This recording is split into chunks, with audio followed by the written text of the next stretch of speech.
Officer Chad Diedrich. Don Swain. Officer Nick Sandullo. Officer Dan Deeg.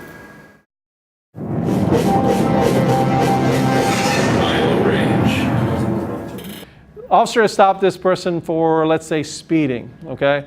He pulls up, he gets out of his vehicle, and immediately the subject jumps out, which can happen. Ma'am, I need you to stay in the car. I need you to stay in the car. Because you were speeding, that's why. This is insane. You know what? You're out of your freaking mind, okay? This is absurd. You keep pulling me over. Let's get back in your car and get your driver's license. My name is Don Swain. I am the Assistant Firearms Coordinator for the Evansville Police Department. What the simulator does is called scenarios, which allow officers to experience things so that when they encounter them in the real world, they don't have either freeze-ups or lockups. Basically what it is, it's a way to train officers with scenarios that they may encounter in the real world without actually having to go through the actual experience. What generally happens when you see something, you observe it, you kind of orientate on the action, you decide what to do, and you act. Where people freeze up or have difficulty is when they experience things they're not used to experiencing. So in this OODA loop, they have a frozen moment, which causes either hesitation or some other things which could be bad. By experiencing things on the simulator scenarios, it allows officers to kind of have a feeling that they've been through something similar, so that the decision-making capabilities are a little quicker. They're not experiencing a totally unknown situation. 245 Russell County has all the units busy and was asking for our assistance on a possible open door to a business located at 12201 East Arapahoe Road. Please advise on cover. Okay, so what we have is a open door, basically. You got dispatched an open door call, the business was unlocked, supposed to be closed. And that's all you got right now.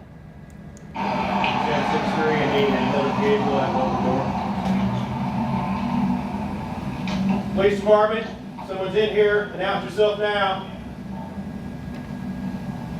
We got this about, I'd say 3 years ago, through a grant originally. So it was really beneficial at no cost to the taxpayer at the time. What we have on average at any given moment, close to 300 officers, and eventually all go through it in a given year. We do try to use it more. We're trying to implement, obviously our SWAT cadets, they all go through it, period. We do have a simulator day, which they all attend, and they go through pretty much a whole day of scenario training.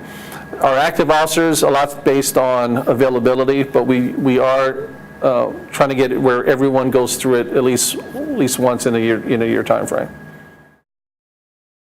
I'm Dan Deeg. I'm the Bosse District School Resource Officer for the Evansville Police Department.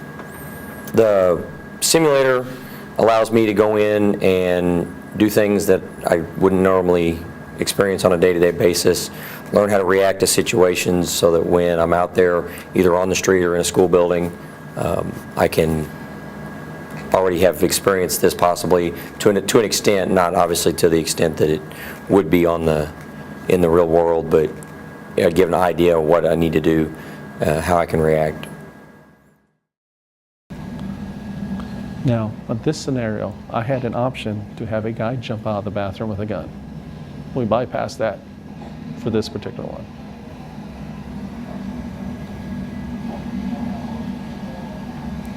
Now this one is a little more of an in-depth scenario. You'll see we had a branching option back, and then we're going to have another branching option.